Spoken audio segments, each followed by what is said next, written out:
out to my fight, August 17th, APFC Rumble. See you guys there.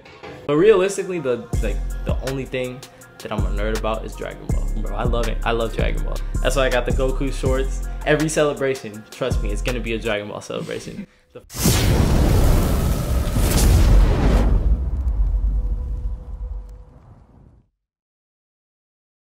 Hey guys, this is Vargas from the Goal Soul Podcast. Can you introduce yourself? This is Izrael, the Hurricane Vargas from 3D MMA. Here with my boy Eli.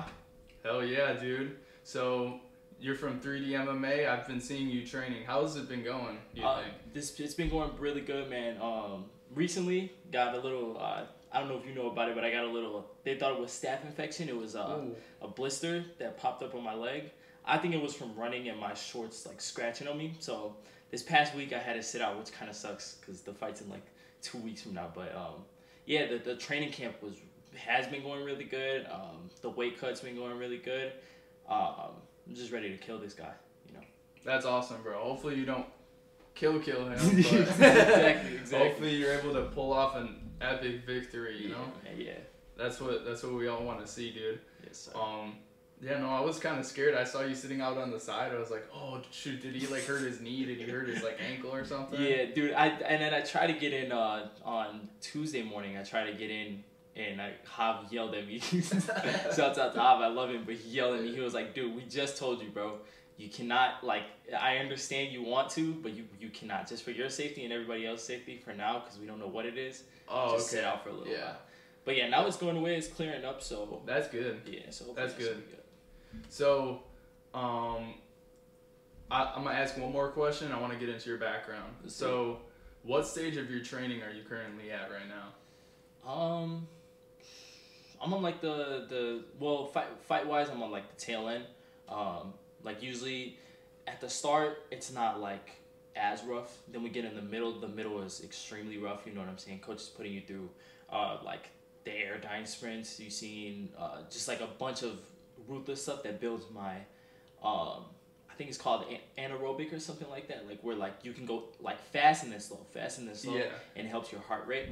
And then now we're like on the tail end where it's just getting the rest of my weight out and just getting that game plan ready. But yeah, that's what's up. And I want to talk to you a little bit. I want to talk to you about your fighting later. Yeah. I don't want to get too much into it because I don't want your ops to know your stuff. You know what I mean? I was trying to think about that. Hey, man, I got to be like cognizant of asking you certain questions that doesn't give away too much about like your training or whatever. But you know what I mean? I feel you, brother. So let's get into your background. Main reason I want to get into like my guest background is so like people know who you are. Even people that do know who you are, I want them to know more about you. You know what I mean? Because a lot of people, they see you, they might not know like certain things like your backstory. So I want to get into like your origin story basically. The Batman story. Yeah, that's what's up. So where did you grow up? So I grew up. We were kind of all over the place, man. We started off in Cicero. We moved to like 5 different places. We were just always all over the place. And then my pops and mom, like around 7, it's gonna get a little deep, but they ended up splitting up. So I had to like kind of navigate through that for a while. And my pops was trying to figure stuff. My mom was trying to figure stuff out. So it was a little bit rough for a little while. And then like my mom trying to figure out where we were gonna stay for a while, but we ended up figuring it out. It ended up working out. But yeah, then we stayed in Stickney for a long time. I was living with my mom at that time. We stayed in Stickney for a very long time, and that was like most of like my young, like before like I say like all the way up until like the end of 7th grade. That's where I was pretty much like from most of my life was Stickney. Stickney was like my home. So yeah. But yeah. That's cool. I like that y'all figured it out. Like, and obviously, like, it ended pretty well for you, right? Yeah. So, I want to ask, like, what kind of things did you enjoy when you were younger? Dude, it's going to sound hilarious, but the whole reason I'm doing this is because I love, like, fighting, bro. Like, and, dude, it was so bad. Like, even as a kid, I was trying to get into as much fights as possible, you know? Like, again, we're moving all over the place. Every school that I went to, I wanted to be the toughest kid. I wanted to be the kid who could, you know, kick everybody's ass and stuff, you know. So, and that's one of the main reasons why I had to move out here. My mom was like, you're out of control right now. It was one of my mom's hardest decisions, because I know that like hurts her all the time when she even has to think about it. But it was a decision that she had to make to better me, was moving me out here with my dad, because if not, I would have been around the same kids and doing the same stuff and fighting. And then yeah, she had to make a hard decision, but I came out here, found wrestling, and I was like, damn, I love this, bro. I was like, wrestling is amazing. And then I found out MMA was a thing. I didn't even know MMA was a thing, bro.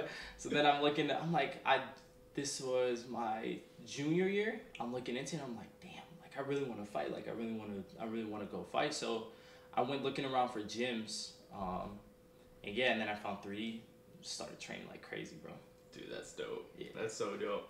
I wanna stay in like that high school age. Yeah, the words. But yeah. I think what's really cool for like a lot of people, me included, is wrestling is the closest thing to legal fighting in high school. Yes, bro. Yes. So you can, for people probably like us, right? It's our like only way to channel that aggression, or like bro, exactly. Fighter instinct. I don't know how to word it, but people know what I mean. Yeah. That's the way to, like, you know what I'm saying? Like it's like the competitive side of you, because like, don't get me wrong, like you got football and basketball and like that has a competitive side to it, right? But like wrestling is you versus that other person. Yeah. It's you against that other person. You know, it's not, you do have a team, but it's like you don't have them there to back you up on the mat. It's you against that other person. Yeah. So yeah. And you only got yourself to blame if you lose. Exactly. And same thing if you win. Exactly. So that's what I always liked about it. I did track and cross country. They're both similar in that aspect, but I think the physicality just wasn't there. Yeah. Which is probably one of the reasons I loved wrestling the most. Because once you get on that mat and you feel like the adrenaline of like everyone's cheering for you, you got your team, you got your coach in the corner. And even though you have all of them like in your corner, it's completely up to you. Exactly, bro. Exactly. It's crazy. Exactly. But the difference in like track and cross country is you might have like somebody that's next to you that's on your team and they can push you. Yeah. But in fighting, in like all combat sports, it's you against another guy. Exactly, bro. That's it. Exactly. That's what I love that. You get to show who's better, bro. It's a dog. Yeah. That's what's up. So, did you do any other sports or anything in high school? So my freshman year I played football, and then my sophomore year I was getting ready to go back and play football again. Then this was like a big a time where I was really deciding, should I do football or should I do wrestling? Even though I didn't really like football that much, I was just like, it's just fun, and it's like, it was like I don't know how to explain it. It was just like that, you know, deciding factor. All my friends are doing this, or I can go be, you know what I'm saying? I don't want to say miserable, but you know what I'm saying? Like go through the hardships of wrestling, but also grow as like a person. So I had to really decide there. But then, yeah, football season was about to start. My cousin had just passed. So we had we took an Amtrak to Colorado to go see what was going on over there and just go see my uncle and stuff and just, you know, be there for the funeral and stuff like that. I come back and I'm like, hey coach, could I get my game jersey? He's like, you think you deserve a game jersey? Blah, blah, blah. Just starts yelling at me. I'm like, bro, my cousin just died, bro. I had to go out there. I had no choice, you know? That's crazy. So because I had missed, it was like a week of practice. He was like, yeah, you're not playing. And I was like, bro, you got guys who skip practice all the time. They have nothing going on. They just skip. But I was like, all right, this is obviously God telling me, you know what I'm saying? You need to go this path. This path isn't going to work out for you, you know what I'm saying? So I was like, all right, it's cool. Let me just wrestle. And then I fell in love with wrestling, bro. Yeah. Dude, that's dope. Yeah. Like, I don't understand why some, like, high school coaches take their job so seriously. Exactly, like, bro. Exactly. It doesn't make any sense. Yeah. Yeah. I was just like, it's whatever, bro. To be fair, I hadn't told anybody about my cousin. I had just, it was like an out of nowhere thing. It just hit me out of nowhere. So I was like, we gotta go, you know? And then I came back and I didn't even have time to explain. It was just like, he was just like, what are you doing? Like, blah, blah. And I was like, all right, bro, whatever, bro. See ya. Yeah, I was like, whatever, bro. Peace out. Yeah. No, I definitely get that, dude. So, okay, so can we, what was like the progression of you deciding like to do wrestling and then like you enjoying it? Can you kind of explain, you know what I mean? So, okay, so I moved out here like the end of my 7th grade year, and I had just found out what wrestling was. My dad was like trying to get me to try out a bunch of different stuff. So I tried out wrestling. I was like, oh, this is crazy. I was like, I like this a lot. But then I had my friend Harris on my 8th grade year. He was like, bro, think about it. In high school, we're going to have much bigger guys. They're not going to be like us. He was like, they're going to be way bigger, way stronger. He was like, let's just stick to football. He was like, let's not wrestle. And I was like, all right, bro, you're right. My freshman year, I did not listen to him, bro. I was like, I'm wrestling. I went out there. I was on the B team. I wasn't even on the A team. And I was winning, to be fair. Like, it wasn't nothing, but I didn't want to be on the B team. I wanted to be varsity. I wanted to be the best. So then I move on to my sophomore year. The whole football thing happens, and I'm like, okay, this is God telling me to pursue this because he knows I can make something out of it. So let me put my all into this. So I started working I busted my ass on the off season, like for freshman year going into sophomore year, busted my ass, working my ass off. Busted my ass sophomore year, got on varsity. I was 152 at the time. I think I went like 14 and 16. It was a negative record. Then going to my junior year at 145, that was when the whole COVID thing hit. So that was a little bit rough, but that was one of my best seasons. You know what I'm saying? Like, went crazy, got a bunch of pins. My main thing was getting the most pins of all time at Hoffman, at least. I don't know about the other schools because I don't know what their records were. But I was like, I need this. So went 145, went to regionals, placed 3rd, then went to sectionals. I got shit on by this kid named Nolan Allen. He was so good. I wanted to wrestle him the next year, but I think he was out the season after that. I think he got hurt or something like that. And then I went 138 for my last year, and that was literally like one of the best like years of my life. Like it was just so fun. Like even though I skipped out on like all the partying and stuff that I could have been doing, like I skipped out on all the fun. I was like, this, like, I'm gonna make something out of myself. I'm gonna be something. So I went out there, went to regionals. That was really good. I placed 2nd. Went to sectionals. Got right before the blood rounds, and then I choked at the right before the blood round, so I was out. But it was amazing, bro. That was a really good part of my life. I love wrestling. Dude, and like you going through that story, from times that I've talked to you before, like it kind of doesn't surprise me because you seem to have like this mentality that like fuck everything else. Exactly, bro. Exactly. I'm going for it all. Exactly, bro. Exactly. We're gonna win like everything, and you saying like, oh shoot, I got like the most pins. Oh yeah, and then I ended up doing that my last year. I ended up getting the most pins, and then we had the girls team too. The girls team, a little bit after high school, I coached for a little bit just because I was like, why not? It's fun.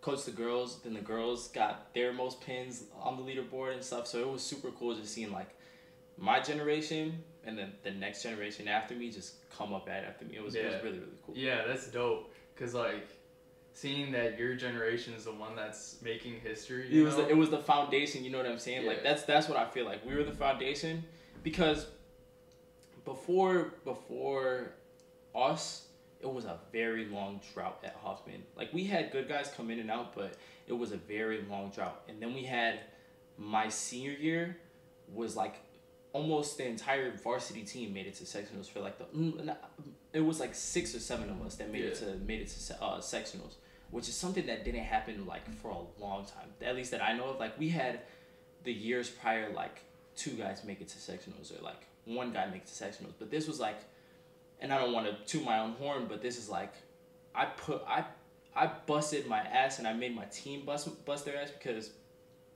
those guys were my brothers, you know what I'm saying? So they saw me busting my ass and they were like, all right, he wants this, we want this, let's put in the work. And we kicked each other's ass every single day so that we can get to where we were. And even though we didn't take it to state, we still made it there, you know what I'm saying? Or like we got close, you know? And then, yeah, the years after that, we had one of our guys, Josh, one of my boys, he ended up making it to state. Legend. The girls, even once the girls team started, dude, like they were just taking it, bro. They went to state almost every single year, bro. Like the girls kick ass, bro. The girls kick ass. Yeah. But yeah. Dude, that's hell yeah, bro. we only had like our girls team did pretty well. Yeah. I mean, our boys team was pretty good, honestly. But yeah, you guys were some dogs, bro. You guys were some dogs. I remember going against some of the Bartlett guys. You guys were some dogs. Yeah. What year did you graduate? 20. Damn, I'm having a brain fart. 22. 2022. Yeah, okay. So you're only a year ahead of me. Yeah. Yeah. No, we had.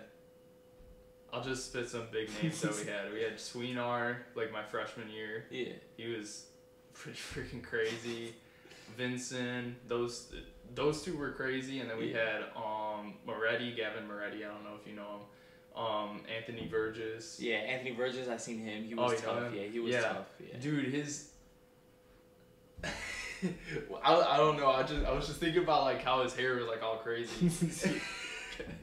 He had the little fro going on, bro. Yeah. That's what I'm trying to get. That little fro. My hair's always wet though, so I always gotta slick it back. But you know what I'm saying? That was Anthony Verges. I forgot that other guy's name. He was like 138.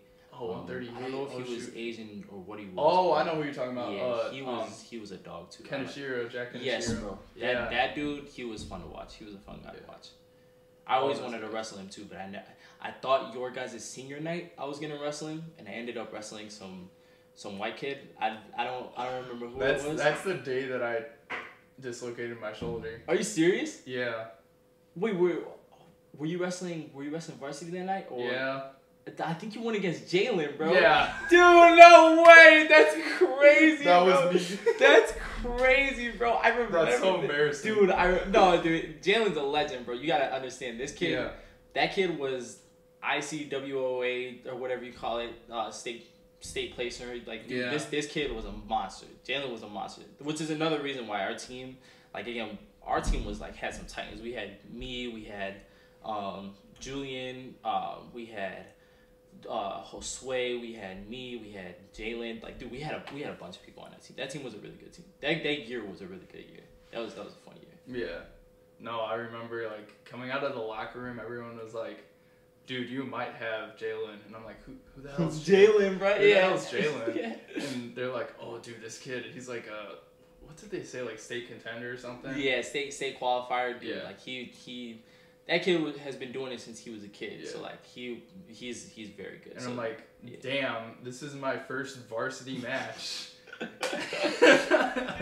Bro, that's so funny. I did not know that, bro. That's crazy. So our paths have crossed even before 3D. I didn't know that. That's bro. Freaking crazy. Wild. Yeah. That's kind of crazy, bro. It's so funny that you remember that night, and I just happened to be the kid that got hurt. Exactly, bro. That's hilarious, bro. That is hilarious. Wow. Yeah. That's funny, bro. But yeah, I felt bad because I don't know if this was true, but somebody had told me that like my injury had like affected Jalen's like progression, but I don't know if that's true. I have honestly that like he was beaten up about it. I think he's a very like me and him were kind of the same way in a sense where like a lot of people couldn't read us, so like even like now obviously you obviously know me, so like you get the like fun side of me, but a lot of people just see me as like a serious dude who's like strictly about like, you know what I'm saying, like strictly about what I'm about, you know? And Jalen was kind of the same way where like it was very hard to read him unless you absolutely knew him. Like you didn't know if he was having fun, you didn't know if he was pissed off, he was just such a hard person to read. So it was very hard to tell, but he did, I feel like, and again, this is just coming from somebody who was on the same team as him and wrestling with him and who was friends with him in a way, you know? I feel like he did start to lose a little bit of that like that fire. You know what I'm saying? I don't know if I felt so bad. Yeah, I don't know if it was that night particular, But definitely that season, he definitely lost some of that fight. Yeah. Definitely. Damn. I don't know if he just lost love for the sport or if it was that night or what it was, but yeah, he definitely lost some passion. Yeah. Well, that sucks, dude. That like seeing like I see that happen with like a lot of people. Right? Yeah. Like it seems like they're gonna be like freaking insane. Yes. And then like something happens or like they just lose. Yeah. Well, yeah, especially the guys, like it sucks when they're like they're on a path of destruction. They take one loss and then it's like it's over for them. You know what I'm saying? Because they let it. Exactly, bro. Like dominating. Then he gets beat by I think it was Gaethje, and after that Gaethje loss, it was just like fuck, bro. It's downhill from here. Dude, what'd you think about that Patty win? That was the recent one. The against Bobby, right? Yeah. That was tough. That was crazy, dude. He put him to sleep. Yeah, bro. I'm not gonna lie. I thought Bobby would have like. I don't know, bro. I thought he would have. I don't know, bro. That was crazy. I didn't expect him to win, especially like that. Yeah, like, that was crazy. I seen Patty pulling it off, but just like that, I don't know, bro. That was crazy. He made him look like. I don't know. And his voice is so funny. Yes, bro. His accent is so funny. He's so marketable, bro. That's like when you're fighting. That's one of the best things. Is like. That's why Khabib, bro, he's so funny and he doesn't even do it intentionally, but it's just like the way he talks, like I smashed this guy, like he's just so funny, bro. It's just that's the marketability for like, you know what I'm saying, when people got like the accent on them or when they got a little something to them. Yeah, that's perfect for him. Dude, that's like Conor because Conor. Most people don't even include Conor in like the GOATs list. He's definitely he put, and I don't want to say he put like MMA on.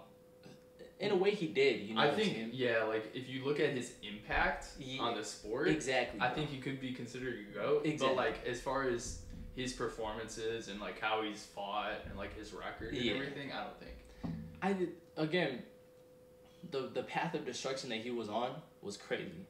The people that he's beaten, crazy. You know what I'm saying? Then he loses to Khabib, and just like we were talking about a little while ago, it's like. That one loss, that one big loss, because again, you could lose and it doesn't really mean anything, but that one big loss can just determine if your career goes up or down. It can give you a fire to like want to get back and get it back in blood, or it can just kill your whole career. Yeah. And I feel like that Khabib loss definitely killed his whole career. Yeah, definitely. But I think he's definitely a pioneer for the game. He's the reason a lot of people watch MMA now. You know what I'm saying? Because they see him, and then they found out about Adesanya and like all the other people were like, oh damn, okay, there's like a lot of people who are cool in MMA. We just only seen Conor, and then now they're like, oh yeah, now like we got a bunch of people watching MMA, which is tough. And we've got so many stars. Like I've been trying to get my family into watching it. Like my mom and my brother, they watched the last fight, and then they watched the fight with Pereira and Prohaska part 2. Yeah, dude, that fight was so insane. Like everything on that card was crazy. Yeah. But yeah, I want to get into talking like about when you decided. So moving out of high school, when did you decide that you wanted to like start MMA or jiu-jitsu or whichever came first? So I had a scholarship to Morton College, and I was really debating on sticking with wrestling or like doing MMA. And again, this is another time where like God was like, hey, like let's lean this way. So I was getting ready to go to Morton. I was getting on weight. I was signing up for tournaments. I was getting ready to wrestle and all that stuff. And I was like, something was telling me like, just don't like go pursue what you want to pursue. Don't do this because, you know, because again, my parents wanted me to go to school, but they also supported my MMA career. They were like, you choose what you want to do. You know what I'm saying? So it took me a while. I was like, damn, what should I do? What should I do? And like God gave me that push to be like, go look for an MMA gym. Go look for an MMA gym. So I went to LCCT because my boy Renzo, he's a fucking dog, bro. He's wrestling for IZZY style wrestling right now. But Renzo, his dad runs LCCT. So I was like, okay, let me come over here. Let me see it out. Let me test it out. And I rolled with Renzo a couple of times, and it was just a blast. But something was telling me still, this isn't where I'm supposed to be. So then I go looking, and I see Tom's picture pop up on the 3D MMA. Like I searched up 3D MMA. I see a picture, and I see Tom like in the middle, like with his arms around everybody and shit like Dude, that. Like so everybody dope. with their arms. That's so cool. And I'm like, damn, like maybe I should go here. So then I go look into it, and I'm like, yeah, bro, this is where I'm supposed to be. So I trained there for a little while, and I was like, yep, immediately. All the people, like, dude, that you know it by firsthand, like, that those are your brothers, you know what I'm saying? Like, you got shit going on, you can talk to the homies there, you know? You go there, they're looking out for your safety, they're going to push you to be the best you can. So, dude, like, 3D, that's home for me. That's always gonna be home. And like, if anybody ever is like, oh, like you should go leave 3D to go train here, bro. Fuck you. Nah. Fuck you. I'm never leaving 3D. I'm sorry. That's my home. Maybe I'll go crossbar and stuff like that, but never leaving 3D. I don't care. Whatever it takes, I'm going to put 3D on the map, and I'm going to become a champion. There's no stopping that. I'm ready, bro. That's a clip right there. That's a clip. That's a clip. That's a clip. That's a clip. That's, dude, that was. Yes. He said yes. I'm done. So, no, but like I 100% agree with that, because I see all the time on like the Instagram they'll post like each and every class that we go to, and then they'll tag you. They'll tag you on everything, and I think that like that's just like a small little thing, but every single class feels like you're with like a family. Exactly. You know? Everything feels like you're with family. Yes. It's crazy. I love it, and like you know, it feels like you know everybody's name. You've been with them for a while. I've only been there for like what 2 or 3 months since like summer started in like May, and like I seriously I feel like I'm so close with these people. Yeah, exactly. And I love it. Exactly. It's the best. Exactly. I don't think. I mean, I had that with a few people at my school because we had that MMA club, but here it's just completely different. Yeah. I love it here, honestly. It's the best experience for MMA, and I'd love to see you just like rise to the top. Yeah, bro. You know what I mean? That's like I've been telling everybody, like it's just a matter of time. You know what I'm saying? This third fight, get this win, go out there, win again, go pro, keep winning, win at 135 a championship, become double champ 145, triple champ 150, put 3D on the map, put God's name on the map. It's over with. You know what I'm saying? The whole world is gonna know, bro. Yes, sir. Dude, I love all that. Yeah. So we kind of talked about like why you chose 3D MMA. Yeah. I asked some more basic questions, I guess. What do you enjoy the most about like fighting, like MMA? I mean, like I said, like when I was a kid, like just being the best. Like there's something about knowing, like you. I think Daniel Cormier said this. Like you can win in a game of basketball, but what happens when I'm like, I'll beat your ass? You know what I'm saying? That. You know what I'm saying?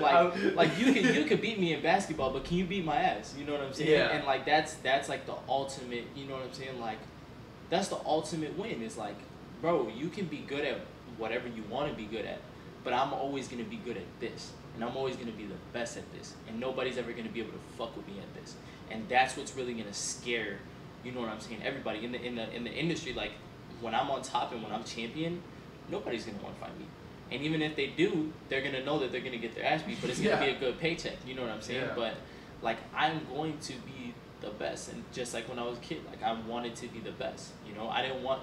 If I got my ass beat, I would come back the next day and try and fight the same kid. You know what I'm saying? Like that's always how it's gonna be. And even in MMA, if I ever lose, I'm gonna ask for that rematch right away. We're gonna fight, and I'm gonna beat your ass because I'm going to be the best. You know what I'm saying? There's nothing that's gonna stop me from being the best. So yeah. That's that W mindset. That's that winner's mentality, bro. Yeah, bro. Like nothing's gonna stop me, bro. Nothing. And I've been like I've been saying since I was a kid, pretty much. I'm going to be the best, and it's not manifestation. It's going to happen. You know what I'm saying? It's something that I've been working towards. It's something that I've been busting my ass for, and it's something that's going to happen. You know, no matter how long it takes, it's gonna happen. Yeah. And once you put your faith in God, like yes, bro. Like that's like a big factor and a big change in my life. Cause like a lot of people can have what happened to me when I was younger and stuff like that. Like they can see it as okay, this is my time to completely forget about God, or this is my time to fully embrace God.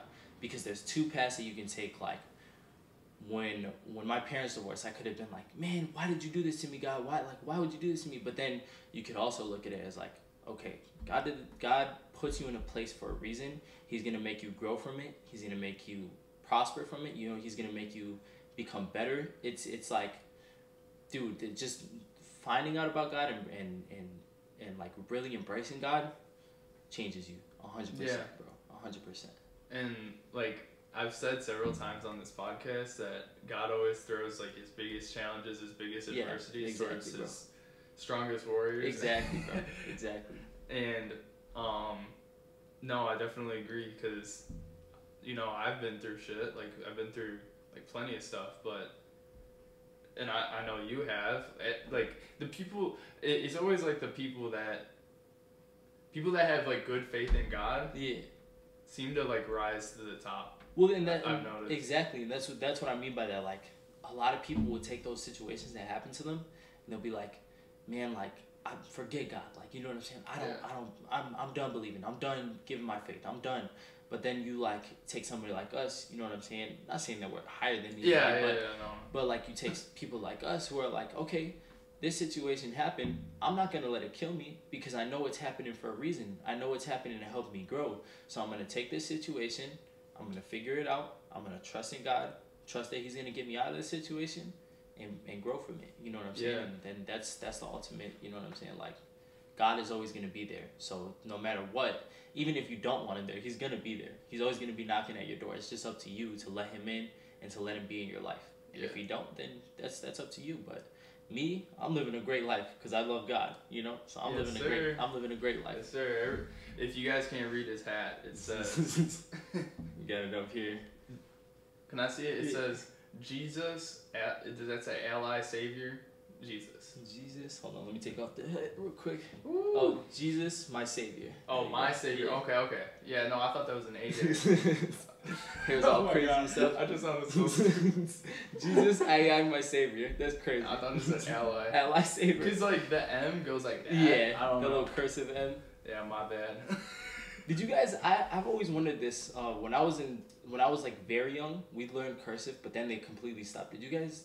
You guys got cursive? Yeah, cursive, I think. Right? Oh shoot, when did I learn that? Like 2nd and 3rd grade. Right, that I was gonna say. I learned it young, and then they just completely just said, "Nah, never mind." Abolished. Abolished, exactly, yeah. bro. It was just like, we're done, bro. Yeah, because kids nowadays, they don't have to write. You know what I mean? Exactly, bro. They just have to type on like their Chromebooks or their MacBooks or their freaking tablets, you know? Yeah. And I sound like a boomer. You said I sound like a boomer. But it's true. Like, in college, I really don't have to write that much. I choose to write in my notebook just because that's how I'm, even though I don't really always retain information like that, I really don't. It's a lot. I see a lot of kids just typing their notes. And like, exactly, bro. Exactly. Even if they're writing, a lot of them will have like one of those, like their iPad, and they'll write on like with like the little stylus. Stylus. Yeah, they write with a stylus. So I'm like, oh shit. I'm one of the last ones. I'm holding out. I'm holding out, bro. I'm not doing it. I'm not breaking, man. Yeah. So that was a funny tangent. I gotta. So.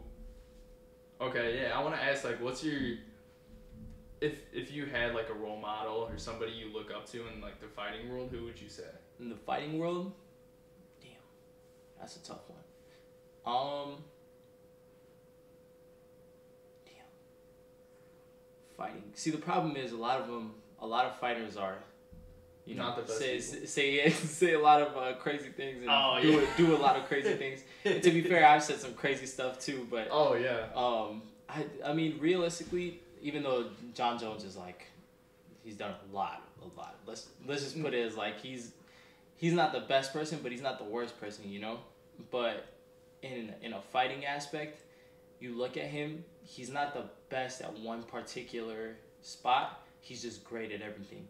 And that's why he's at the top, and that's why he's the best in the game, like, ever. You know what I'm saying? So I look at him, and I'm like, okay, I got to be like that. Like, I don't have to be the best at one particular moveset or, like, one particular like the coach kind of says like there's a triangle, right? You got grappling, you got grappling, you got like jujitsu, and then you got striking, and you want to be right in the middle of that. You can be like right in the middle of these two or right in the middle of these two.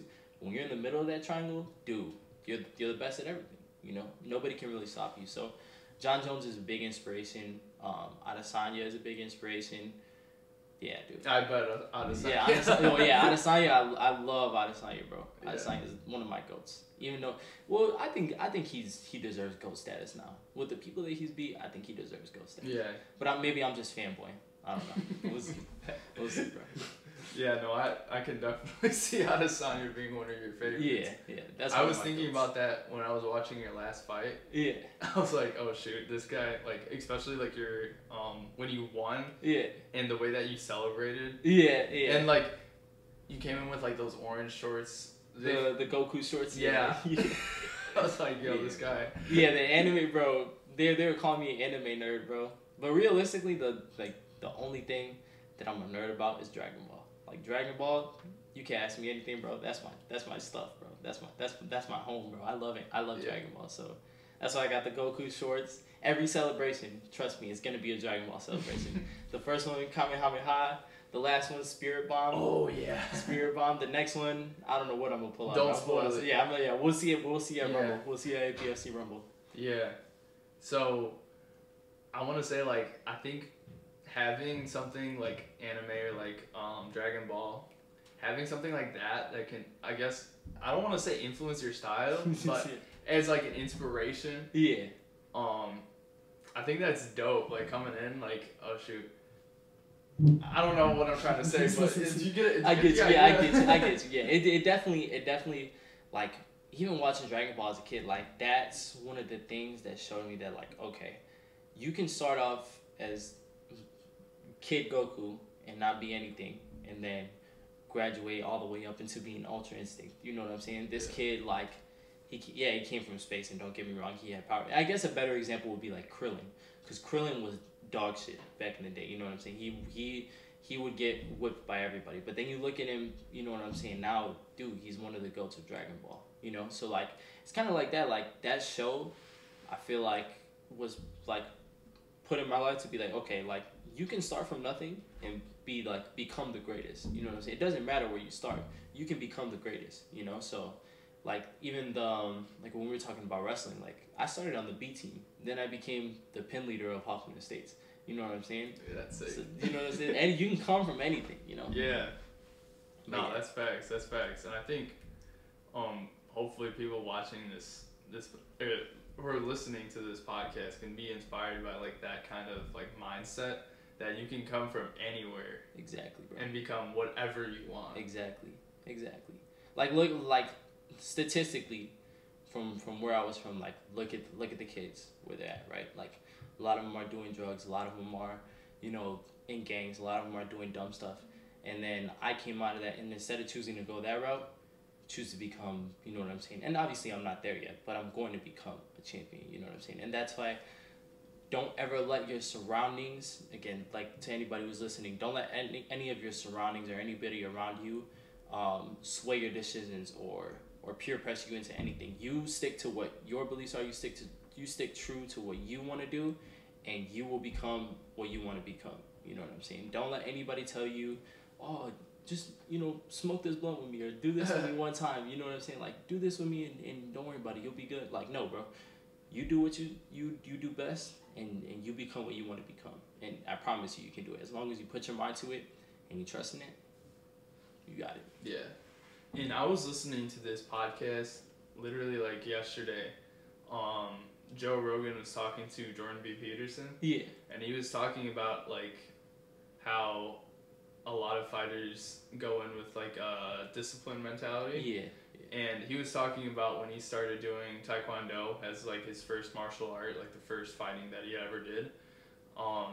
He had an obsession as opposed to like a discipline. Yeah. So an obsession is better because you're going.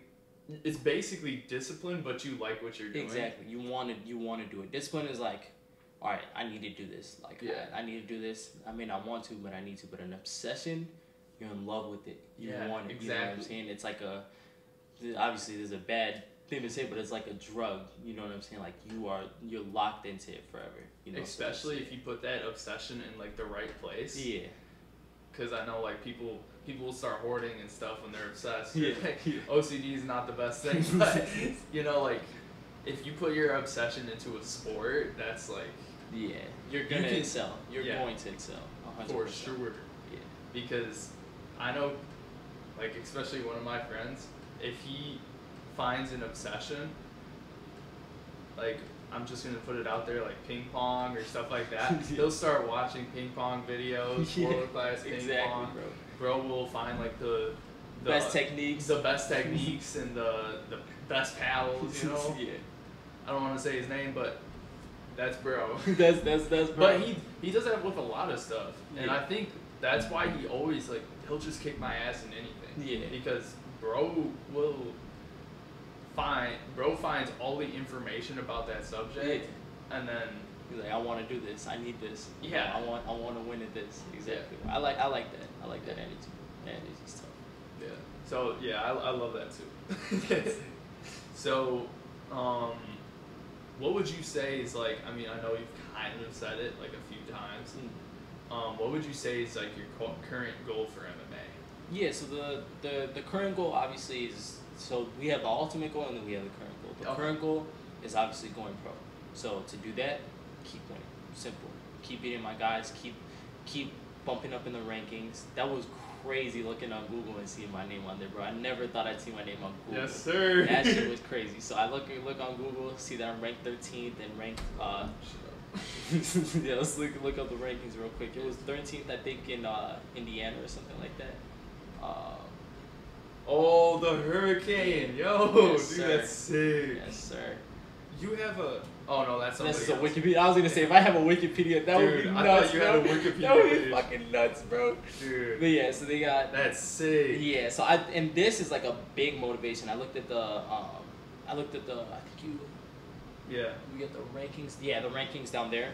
You look at the rankings, and that's like okay, I want to be the best amateur right now. That's like the goal for me right now, becoming #1 in all these aspects, right? Yeah. And then, after that, obviously become pro, and then like I said, become pro, go to the UFC or wherever the best place is, and become triple champ there, because triple champ, bro. What debate is there to need to be said? You become triple champ, even if you have losses in your career, you become a triple champ, bro. There's nobody better than you. There's nobody better than you. Name one person who's done that. Alex Pereira might do it. Might do it. Yeah. But still nobody's done it. And we don't know if Alex Pereira is going to do it, but I know for a fact I'm going to. So either I'm going to be the first one to do it or the second one to do it. And either way, that's a pretty fucking big number. You know what I'm saying? So yes, sir. So it's going to happen. And that's, you know, like I said, there's goals leading up to it, and then that ultimate goal. And then after that, the goal after that, probably open up a branch of 3D in a wrestling school or something. Just yeah, that'd be so dope. Yeah. Oh my gosh. Yeah, bro. These are crazy. So 98th out of 581. Yes, sir. That's crazy, dude. And 13th out of 60 for amateur or for Wisconsin amateur. Dude, yo. Yeah. Those are wild. Yeah, I seen that. I was like, damn, that's crazy. With what, 2 fights? Yep, 2 fights. Dude. So just imagine, bro. Just imagine after like 4, 5 fights. But to be fair, my rankings will be different because I'll be bantamweight instead of featherweight. So it'll be a little bit different. But I mean, just to see myself on a ranking board, and that was one thing that always irked me in wrestling. I would look at the IHSA ranking system, and I seen like. I think his name was Danny Gaskill. That was one of my homies. He was from like Elk Grove, and he's on there. And I'm like, why am I not on there? I beat this kid. He's an honorable mention. Why am I not an honorable mention? So that's another thing, like making sure that my name is gonna be on papers. My name is gonna be on rankings list because, bro, I earned that shit, and I'm going to earn it. You know what I'm saying? I deserve to be on the rankings. You know, so yeah. Yeah, dude, that's so sick. So. I told you that I wanted to ask this question before the podcast, just because I thought it was such a sick question. So I always like envisioned if I ever was like in a UFC fight, I always like listen to the speeches that they give after the fights and like especially like that Adesanya speech. Where Yeah, you can do anything. That was I tough. love that. That was so tough. sick. Yeah. So I wanted to ask, if you had to give a speech, after a victory, what would you say? Or like, what types of things would you? I would probably, well, first thing I would probably start off with, and it would be such a long list. That's one thing that I'm so scared of, because I feel like I'm gonna ramble when I win. But I would have to thank everybody that's been on the journey with me. You know what I'm saying? Starting from Stickney, you know what I'm saying? Like my brother Alex, you know what I'm saying? He's not my real brother, but like he's been with me. That's been my friend since like the beginning. So I'd have to shout out him, everybody else from Stickney that's been there from the beginning. My parents especially, I love my parents to death. Dude, they've supported me through everything. You know what I'm saying? And they are like, they're my rock. You know what I'm saying? Yeah. The homies at 3D, I would thank you guys, because you guys make me who I am. You guys are the reason that I'm this strong. God, 100% would thank. And then yeah, I'd you know what I'm saying? Let everybody know that this is something that you can achieve too if you really put your mind to it. This is not. I'm an ordinary person. I'm just like you. You know what I'm saying? I say I'm from another planet, but I'm not from another planet. You know what I'm saying? I say, you know what I'm saying, I'm built different, but I'm really not built different. I'm just like everybody else. So letting everybody know that this can be accomplished by anybody, not just me, and that if you can put your mind to it and really, really try at what you're doing, you can accomplish whatever you want to accomplish. No goal is impossible. As long as you put your mind to it, no goal is impossible. You know what I'm saying? So that's like just showing everybody that that's what can be possible. Yeah, and that's something that like everyone can step into that reality. Yeah. Of like, you can be a winner. Exactly. You can rise to the top. Exactly. Yeah, and I think a lot of people just get scared. Yeah. And like, dude, like again, I could have took me being, and I always use this as an example, but I could have took me being on the B team my freshman year as be like, okay, I need to quit wrestling, but instead I took it as a fuel. Like, I'm going to be on top. Like, I don't deserve to be on B team. I deserve to be on varsity. And I took that, I ran with it, almost made it to state. You know, sure I didn't make it to state, but I got scholarships out of it, found MMA through out of it, so it's pretty damn good. Yeah. Damn, dude, that was good. That was a good response. That response was accepted. The response was accepted. So I want to ask, like, outside of MMA, I had asked this earlier, but outside of MMA, what kind of hobbies do you have? Hobbies? Damn. I mean, I really have no life, to be honest. I play a little bit of Rainbow Six Siege. That's my shit, bro. I love Rainbow Six Siege. I used to go outside and play basketball a lot. Now I'm just always scared that I'm like roll my ankle or some shit and not be able to train. So I haven't really done that in a long time. But I might go play a couple games like after this fight. Just go out there, go bowling. I love bowling. Bowling is super fun. And yeah, just watching Dragon Ball, bro. I could say I watched Super, Z, Dragon Ball, all of them. I could watch them all day, bro. Literally all day. So yeah, those are pretty much my hobbies. Yeah. No, yeah, that's pretty good. I swear, I'm gonna say I don't have much of a life outside of fighting. Dude, to be fair, that's kind of how it is. Like when you're locked into like what your like passion is. Yeah. This is your life, and it's good to surround yourself around people whose life also is this, you know, because then it really builds you. But obviously, there's friends outside. Like I have my brother JJ Jermaine. That's my dog, and he's not stepping anywhere near a case. He's not stepping anywhere near jiu-jitsu. He doesn't like any of that stuff. But that's my brother for life. I love him. Love him to death. And but he's got his own shit, right? Yeah, like he wants to be a game designer, right? Oh yeah, so that's like dope. Exactly. So like that's like his thing, and it's like, okay, well obviously that's not build offable of each other, but that's still my brother, and I love him to death, and we're still gonna push each other to be the best that we are at what we want to be, you know. So yeah, it's good to surround yourself around people who have the same goals as you, but at the same time, it's cool to have people who have different interests and different beliefs, you know.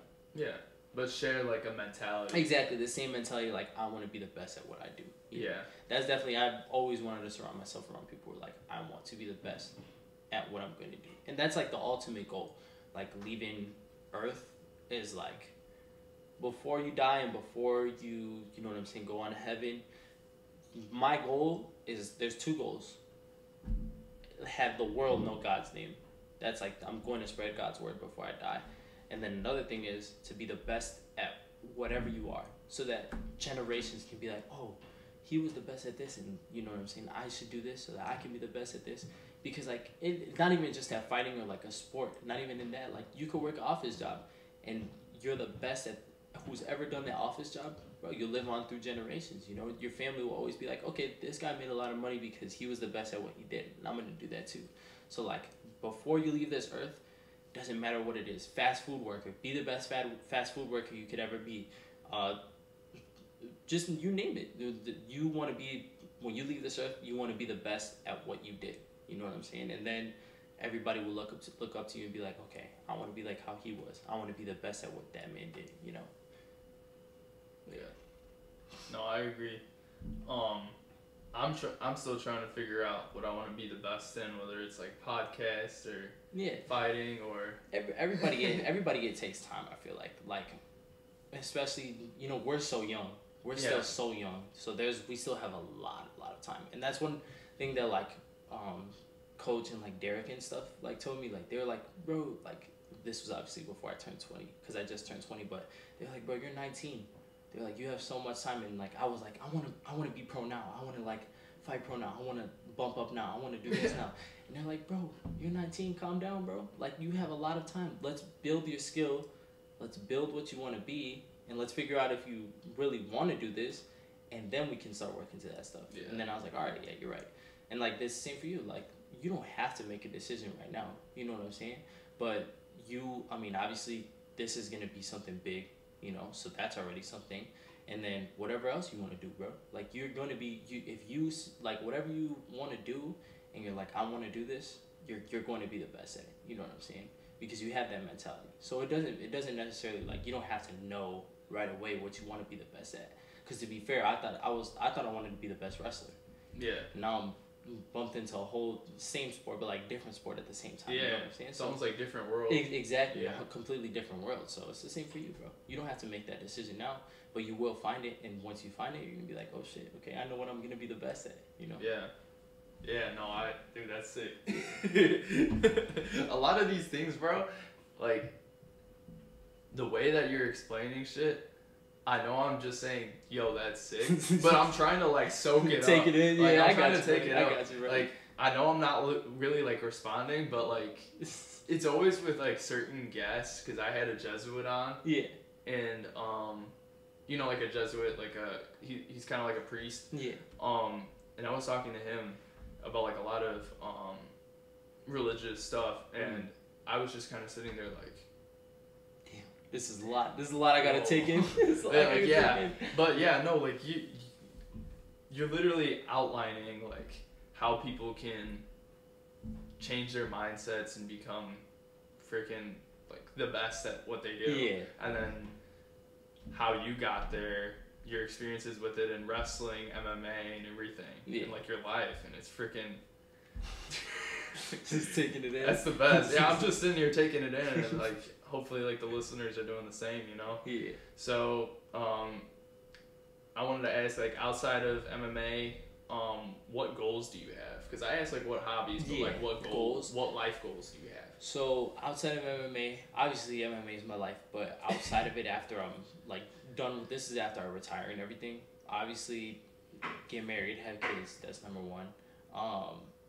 Make my kids the best at whatever they want to do. And then, yeah, open up, like I said, a branch of 3D.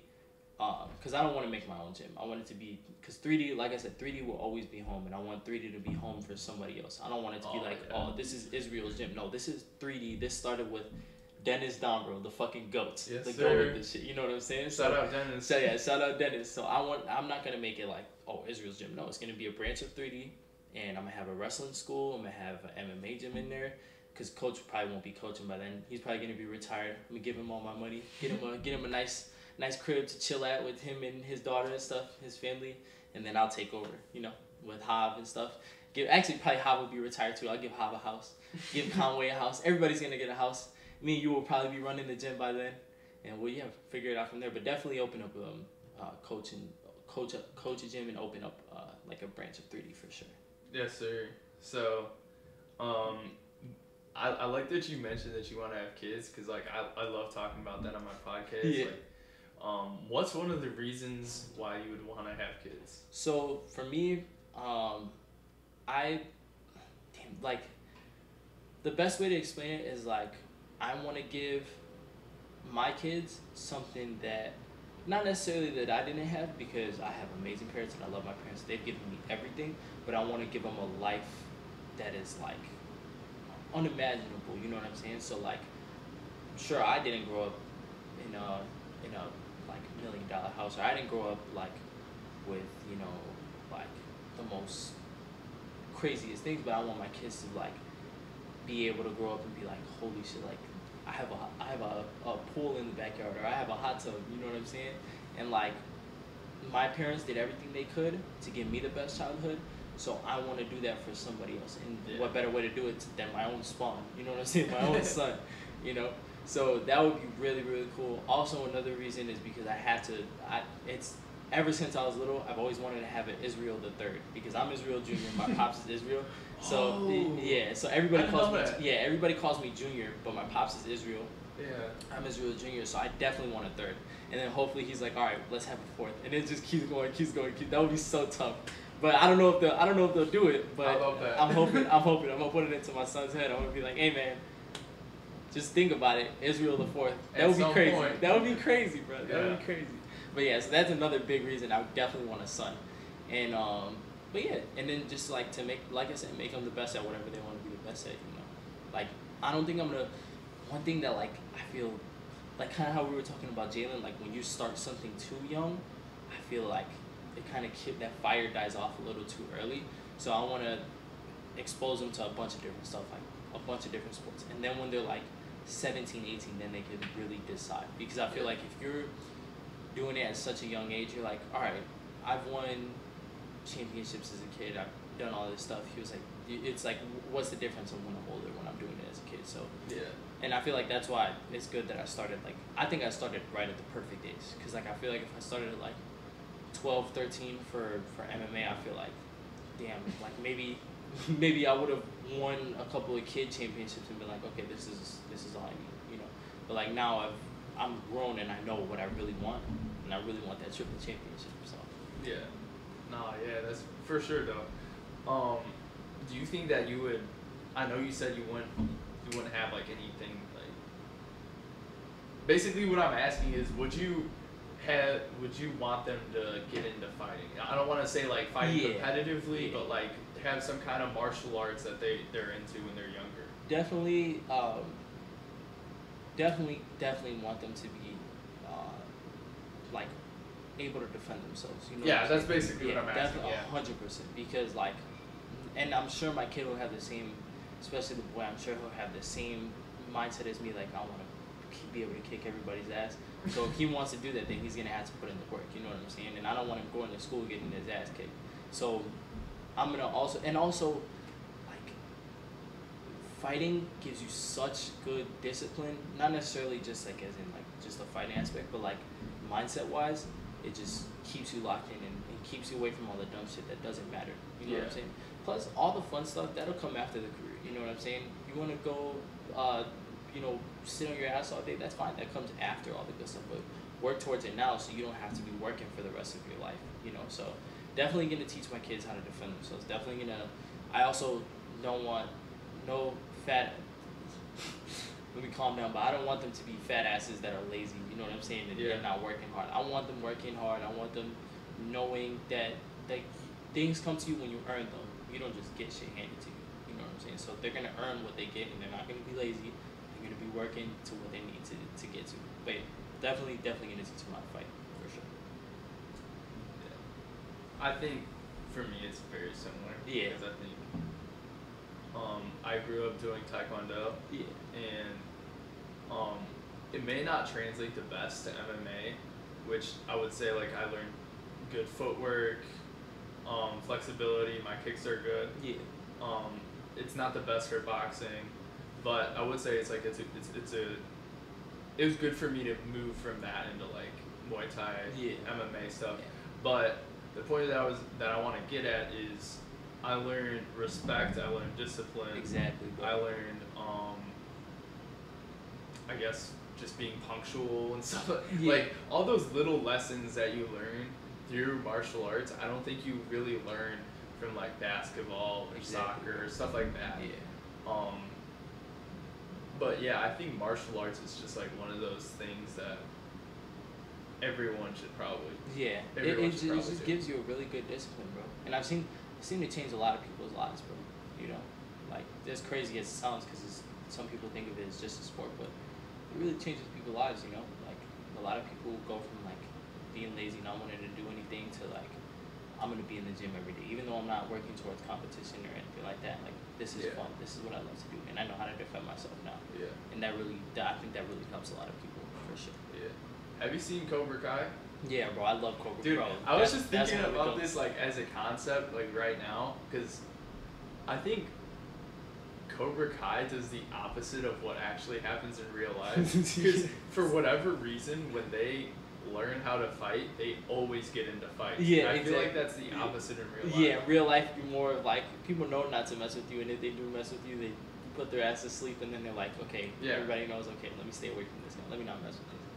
But yeah, and like martial arts teaches you to, it's only for defense. It's not for like going out there and attacking people. Yeah. You know?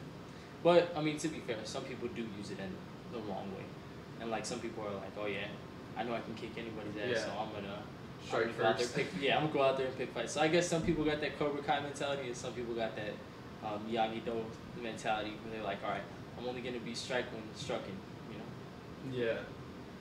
Have you seen that first half of that season? The one that just came out? The one that just came out? Yeah, I'm waiting for the next one to come out. I don't want to spoil anything, but that shit was crazy. Yeah. The way that it ended, dude, I saw that ending coming from like almost I have a feeling there's one more person that's going to be on that team that we know that's, But I'm not going to spoil anything. But yeah, let's just say when that next half comes out, that shit's going to be crazy, bro. Dude, like my biggest problem with the show is that like it can be so like I don't want to say corny, but predictable kind of. Yeah. And I don't know, some parts are just hard to watch, but like that's also what makes it fun. It also makes it fun to watch too, because you're like, how did this make it into the show? Where did this even come from? Like, dude, the porta potty thing, bro. Yeah, like, bro, why did you need to do this? That makes no sense. You guys could have went about that a completely different way, but he just had to shit himself. That made no sense, bro. Yeah, and then seeing like all the TikToks and all the Instagram reels that are just like clowning the show. I love this, but like I enjoy the show too. Yeah, I don't get both are just hilarious to look at. Like the way people criticize it, but at the same time, like the show itself is amazing. Yeah, no, I definitely agree. Okay, I want to get into. I was gonna talk a little bit about anime. Yeah. If you want, and then after that, we'll talk about your faith. Oh, sweet. Yeah, okay. Sweet. So what fictional character do you want to be like? Would you say? Broly. That's my goal. Really? That's always been my goal. That's been my like from even okay. So Z Broly and Super Broly are two completely different people, but I've loved both of them since I started watching the show, right? But like Z Broly, you got this out of control maniac who like just wants to kill Goku. Like that's literally his own will. Well, and Vegeta, because he hates Vegeta too, because what Vegeta's dad said to him. But like that's that Z Broly's goal. And then you got Super Broly, who has like a completely different story, and that's my favorite. But I love Z Broly because he's like a maniac, but Super Broly I feel like is way more like relatable. You know what I'm saying? And like I look at my dad like Paragus, who is his Broly's dad, and then you know what I'm saying? Like Broly, his story is just amazing, bro. He was sent to Vampa because he was too strong. Then they thought he was gonna die there. He ended up surviving and becoming way stronger than before. Then Frieza finds his ass. Frieza manipulates him so that Frieza can get the super damn, I had a brain fart there. The Dragon Balls, and then you have Broly fighting these two guys who have been training their whole life, and he's on par with them already. Like, bro, what? Dude. You know what I'm saying? So like, I feel like that's, and obviously he has like that rage factor, which makes him so strong. But then you start to look at like, there's fan made mangas, but there's also like the manga now where like Broly's starting to get a grip on it, and he's starting to train, and he's like, okay, I can use my raise in like a different way, and I can like channel it, and now I'm like able to train like everybody else without exploding with raise. And yeah, Broly's like my goat. That's one of my goats. I love that trope of like being the person that you're kind of the new guy, but you're able to keep up with the people that have been doing it. Yeah, exactly, dude. Like they have been training their entire lives. All Broly has been fighting was spiders, bro. Yeah. And then bro comes in and just absolutely obliterates Frieza, which Frieza is crazy. And then he's messing with Goku and Vegeta. Vegeta and Goku have to go Super Saiyan Blue Gogeta to even compete with him. That was tough. Broly's the GOAT for sure. Hell yeah. So I wanted to ask, because I don't watch too much anime. Yeah. I would say I don't even know if you would consider like Avatar an anime. Yeah, so that's a weird one because a lot of people consider it a cartoon, but I think it's considered an anime. I feel like cartoony would be more like the OG Teen Titans. Yeah. Even though they're animated, they're like it's more like a cartoon. But like Avatar, I think I would definitely consider that anime. Okay, then I've seen an anime. Well, when I was little, I used to watch like Pokemon and like Pokemon's one of my goats, bro. Digimon and like stuff like that. I used to love that shit, but I didn't really understand what I was watching when I was younger. You know what I mean? Yeah. But I wanted to ask, like, which ones would you recommend for me to watch, or like other people? See, that's the thing. A lot of people think I watch like a shit ton of anime. Literally, my only 3 that I'm like obsessed with is obviously all the Dragon Balls, Dragon Ball Super, Dragon Ball Superheroes, everything right for Dragon Ball. Baki's super tough, and One Punch Man. Other than that, I'm lost. You know what I'm saying? Yeah. Everybody's talking about like Naruto. I've seen a little bit of Naruto, but I have never like fully watched it. But yeah, you got Naruto. I've heard is really good. So which of the 3 that you've watched would you say like people should check out? 100% Dragon Ball. You already know that's always gonna be my answer, bro. Start from. Some people think Dragon Ball is boring. But if you can sit through One Piece, because I heard One Piece is so long, and I tried to watch one episode of it, bro, I couldn't, bro. So if you can sit through One Piece, you can sit through Dragon Ball. And then when you get to the later parts in Dragon Ball, and like you actually watch the story of Dragon Ball, bro, you fall in love with that shit. And then you get to Z. Z is amazing. Super is amazing. A lot of people don't like Super. I think it's amazing. And then you got Dragon Ball Heroes. That one not a lot of people knows about, but that one's tough. And yeah. Dragon Ball, 100%. So check out Dragon Ball, everybody. Yeah, Dragon Ball's the GOAT. You gotta always go with Dragon Ball. Yeah, I feel like I can't talk to Izzy without talking about like, Dragon Ball, anime and stuff.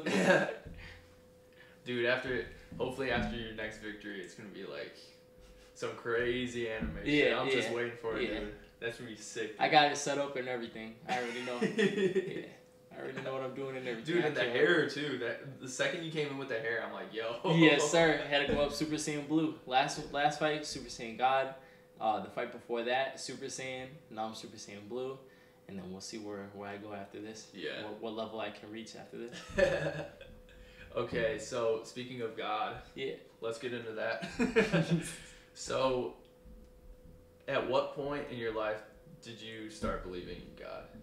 So, since I was a kid, I had always gone to church and stuff like that, right?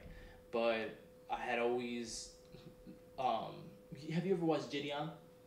A little bit. So, like, when he talked about his faith, he was like, I was dipping my toes in the water. Yeah. But I wasn't fully in, you know what I'm saying? So, like, when I was little, and to be fair, just because I didn't understand much, my toes were in the water, you know? But then... my grandma, she was my best friend. We would go to her house all the time. I was always there. When she passed, I was really struggling because this is when I had just moved out from my mom, so I was already dealing with that because I know that was super hard for my mom. My mom did not want me to leave, but she had to get me out of that area. So she had me moving with my dad.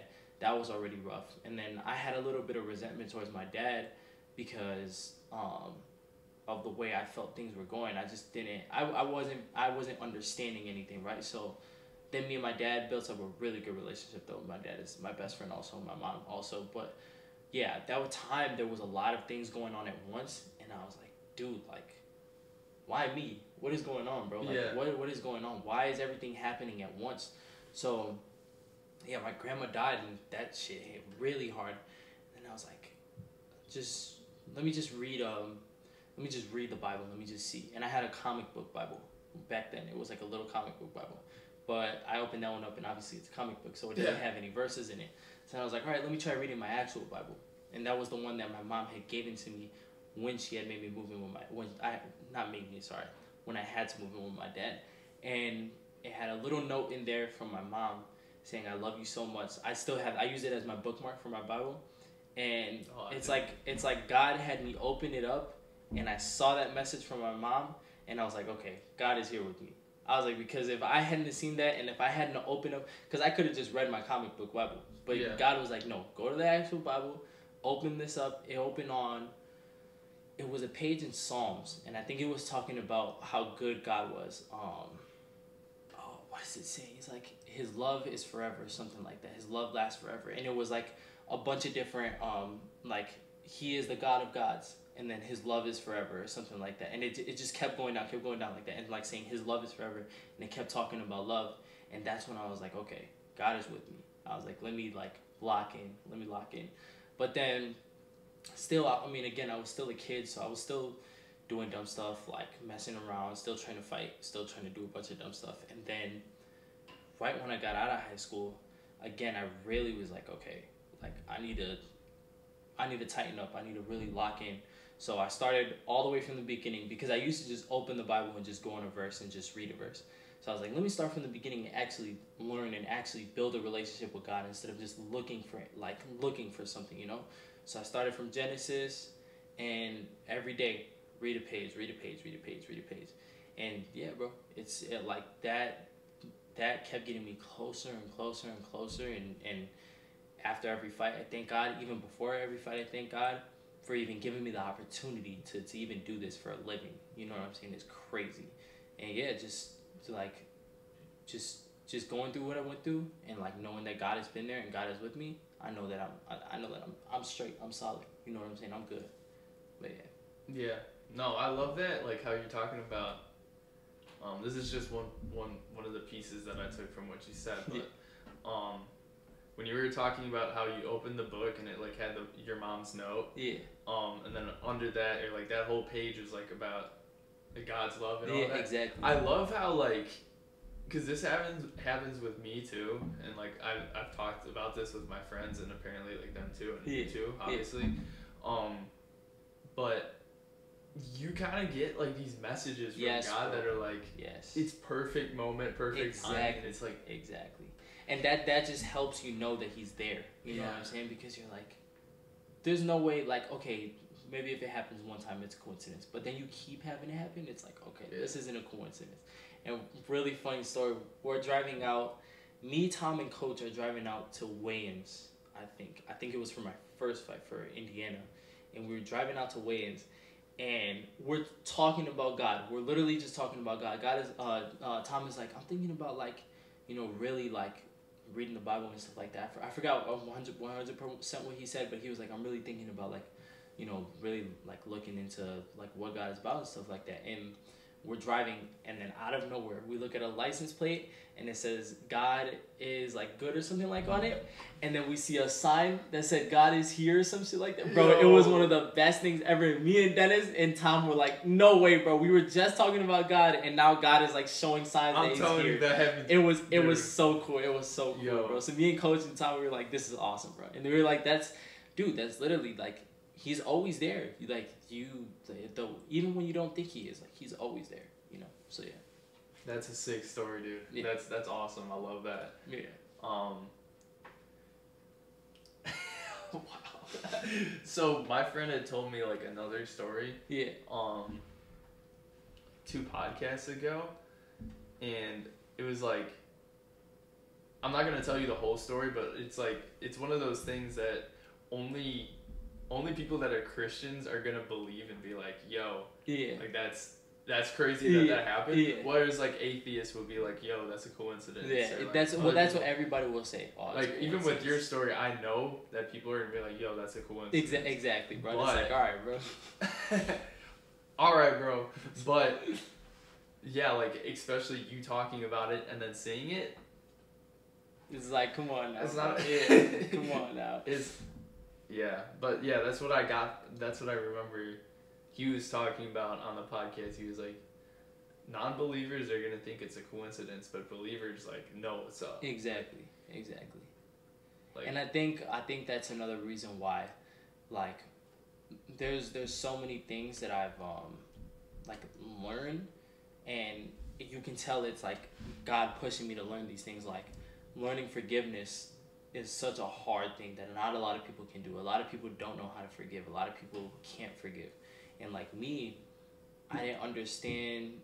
And again, I keep going back to this, but like when I had to move out from my mom's, I didn't understand why my mom was making me move in with my dad, and I didn't understand why my dad still didn't live with us. You know, I still was like in conflict with it. But then I had to realize, okay, they both have their own thing going on, and they both love me, and they both want me to be good, and I have to look at it and be like, okay, God is teaching me how to understand and how to forgive, you know, because realistically they're both not doing anything wrong. They're doing what's best for me, and I had to look at it like that, like, okay, they're not trying to hurt me, they're trying to help me, and I have to take this in and be like, okay, they're here for me. So yeah.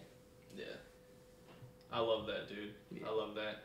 So I want to ask like a pretty deep question. I know you kind of briefly went over this, but hopefully you can dive a little deeper with this one. So why do you believe in God? I believe, damn, that's a really good question. So I believe in God. There's a lot of reasons. You have historical evidence, which is like, dude, if you look at the historical evidence, he's here. You can't discredit. Yeah, there's a lot of things that like, man, I'm not fully educated. Like I said, I'm still not fully through the Bible, so I'm not fully educated. But there's things like prophecies coming true and just everything. So that's, you look at the historical evidence, it's like, okay, there's no way that you can deny our Father is here, you know? But then you have the other signs, like what you've been through and how you're getting to where you're at. That's God, you know? Or like the signs that he's given. Like my mom has a really good story where she was like, she was going through it, and this was when my mom and dad first divorced. She was really going through it. Like she was pissed off. She was like, God, if you're here, bring flowers to my front door right now. No joke, and it gives me chills just thinking about it. This girl that my mom didn't even communicate with, nothing like that. It was like a neighbor all the way upstairs. We didn't communicate with nobody. It was just us. Came, dropped off flowers right at the front door. Dude, it sounds crazy. I know it sounds crazy. And my mom explains the story better because like she obviously lived through it, and I wasn't there. But my mom tells me like she opened the door and she was like, the lady was out there with the flowers, and she was like, hi, like, why are you giving me flowers? And she was like, God told me to bless somebody today. And I was like, bro, I think that's like, it's something along those lines. I have to ask my mom and send you like exactly what happened, but that was literally like, she asked for flowers and God literally sent the flowers to the door. And I was like, bro, like, dude, like, again, and like you said, everybody can say, oh, it's a coincidence, but when you really need God, he's there. And when you really look for God, he's there. You know what I'm saying? So there's you can either deny him, which is like, that's on you, that's your journey to, I'm not going to tell anybody, force anybody to believe, but me, I know he's here. I know he's here, I know he's with me, and I know I'm going to follow till the end. That's my Father, that's my Savior, I'm with God. You know what I'm saying? But yeah, and I think stories like that, people listening, stories like that make us believe even more. Exactly, like, bro. Exactly. It's so wild. Yeah. My mom told me that, dude. Like, dude, I can feel like the chills on my head and my arm and stuff. I was like, that's crazy, bro. But yeah. You basically answered like all of those. I wanted to ask. So, this is kind of a silly question, but it's current events, so I might as well cover it. What did you think of like how the Olympics opening ceremony? Bro, I was so pissed. I was so pissed. Dude, I looked at that. There's so many things that the Olympics pissed me off with, right? So first they do the Last Supper. They make fun of the Last Supper. I need to hold my tongue for that because there's a lot of bad things that I want to say, but like, just like, let me calm down. But like, that was extremely disrespectful. But then you have the white horse, and I don't know if you know about the white horse, but like in the end times when Jesus is gonna come back, the white horse, I don't know if it's the Reaper, but like basically the Reaper, the angel of death, rides on that white horse, and you saw how like the person had like the hood and cloak on and stuff like that, and they were riding on the white horse, and I was like, okay, this is kind of weird. Then I think there was a girl, she was a skateboarder.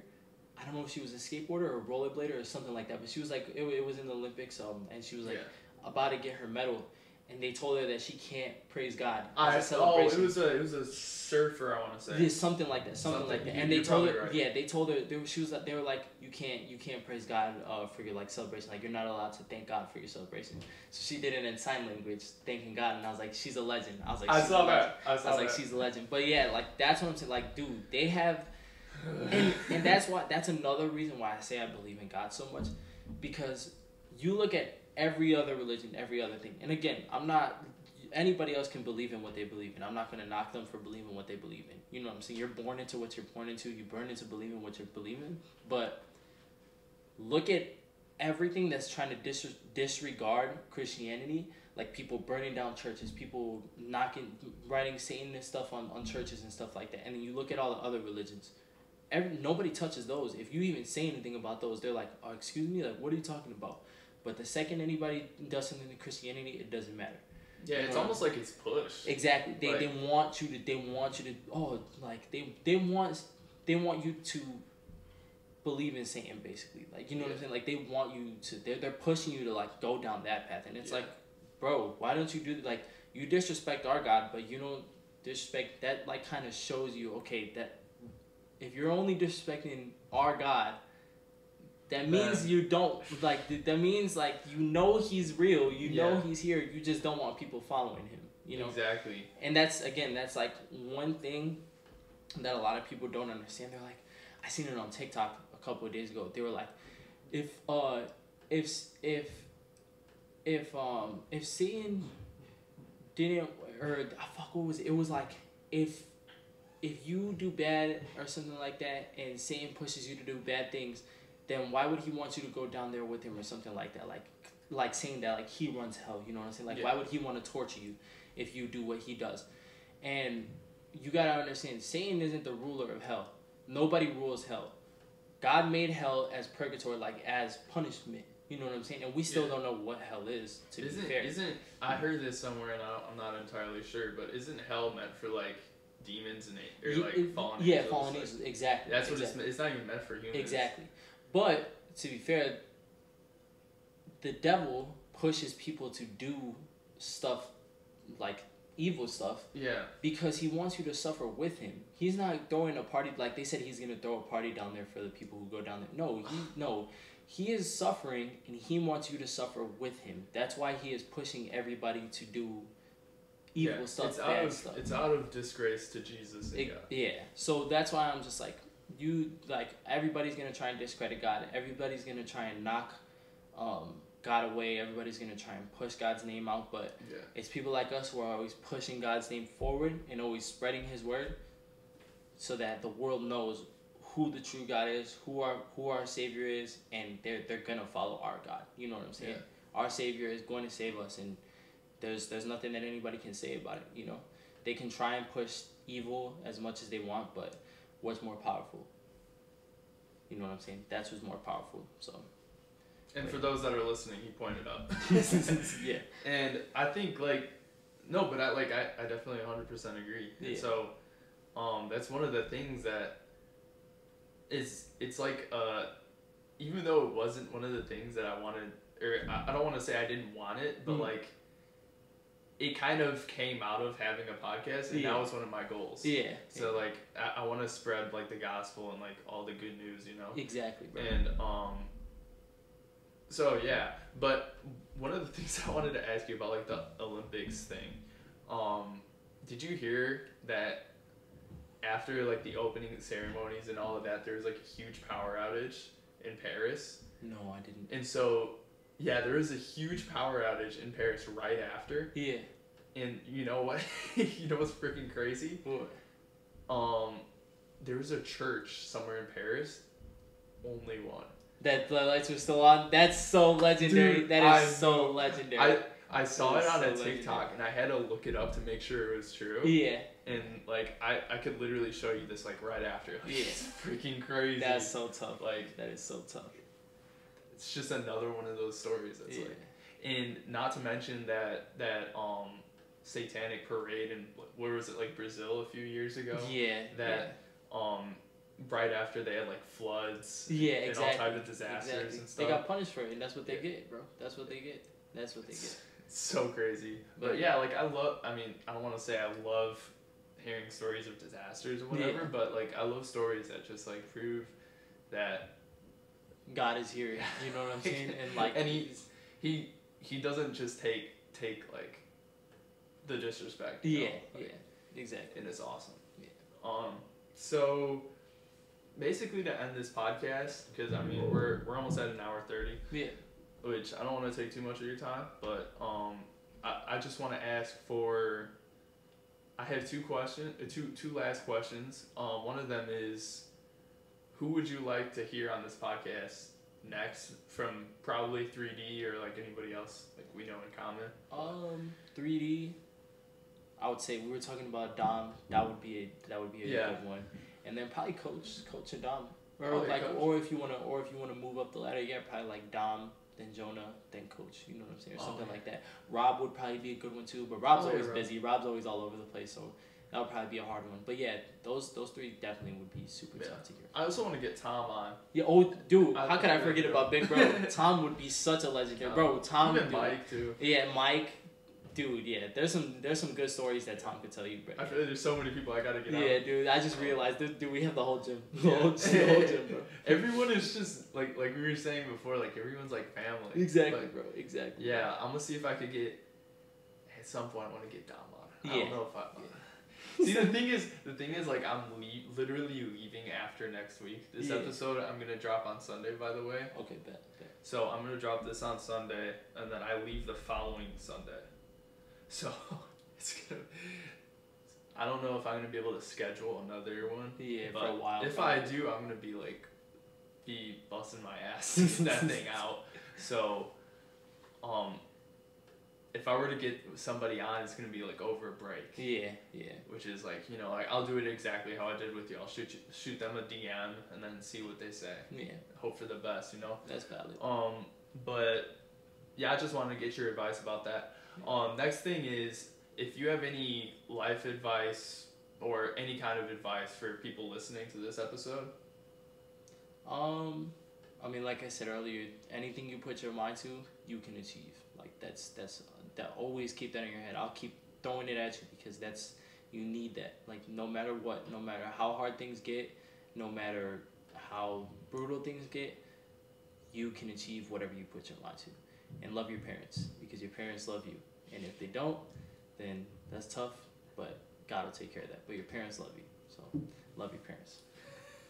That's important though, because a lot of people take them for granted. I've had, dude, and it's funny because it's a stereotype, but I had a white friend, and dude, he whatever, mom, like, you know what I'm saying, like, and I'm like, bro, that's so hard. I'm like, bro, if I ever did that shit, I would get smacked in the mouth, but it's well deserved because you need to respect your damn, like, I love my mom and I love my dad. Those two. That's definitely like a minority thing. Yeah, that is fact. I was gonna say that maybe that's why, but like, dude, my parents are my best friend. I love them. You know what I'm saying? I love them to death. Like, they are my best friends. It sounds so crazy because like when you have parents, it's like, oh, like, I don't know. You think of them as your parents, but like I think of them as my parents and my best friends. Like I can tell them anything. I can talk to them about anything. But like, bro, hearing dude talk to his mom, like, I'm like, bro, what's that? Crazy. Are you dumb? No. I would never, and my parents listen to my episodes too, so, like, they know, and, like, the other thing is, I'm, like, completely honest with them, like, I'll tell them anything. Yeah. Even, like, my friend's like, you told her that? Exactly, you told your bro. mom that? Exactly, like, bro. I can tell my parents anything. Yeah, exactly, bro. You don't? Like, what are you talking about, bro?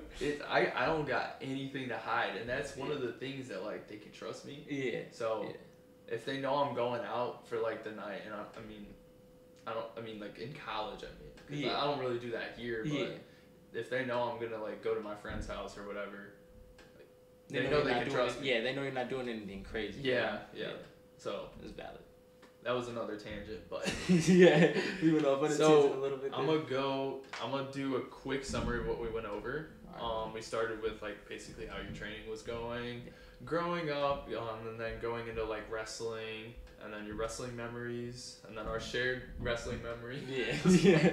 Just a dislocated shoulder. Yeah. And then we got into MMA, and like your goals with MMA. Yeah. And then like who you look up to, whether it's like John Jones, Izzy, as far as fighting. Yeah. As far as fighting. Yeah. And then we got into like goals, and then your fighting speech, or like your MMA speech, and then we talked a little bit about like having kids and like what sports they would do, their interests, and like putting them in what they want to do, and then like we talked about anime, which ones you would recommend, and like all of that, who you look up, or who you would want to be like in anime, and then we talked about we went into faith, and you told like 2 or 3 of like the craziest stories. Like craziest, I don't want to say like personal accounts, because one of them was your mom, but some of the craziest like stories that I've heard on this podcast. And then we talked about like the Olympics and the opening ceremony and all the disrespect. And then we finished with what did we finish with? Who to bring on? Who to bring on next? Yeah. So, I think this episode, like, you definitely like. I think you could have definitely like inspired some people that are listening. The stories were entertaining. People can relate to you with like your love for anime. And I guess Rainbow Six Siege, I guess too. And dude, like you're just like a friendly guy. Yeah. People like once you get to know him. Yeah, a lot of people doesn't understand. Even when I first met you, like you were very friendly. Yeah. So so I think I want to thank you for getting on. I think this was a great episode, dude. Thank you for having me, brother. Yeah, it's really good to see you, man. Thank you guys for listening to this episode of the Goal Swole Podcast. If you guys enjoyed this episode, make sure to drop a like. And if you plan on listening to any future episodes, make sure to subscribe and click that notification button.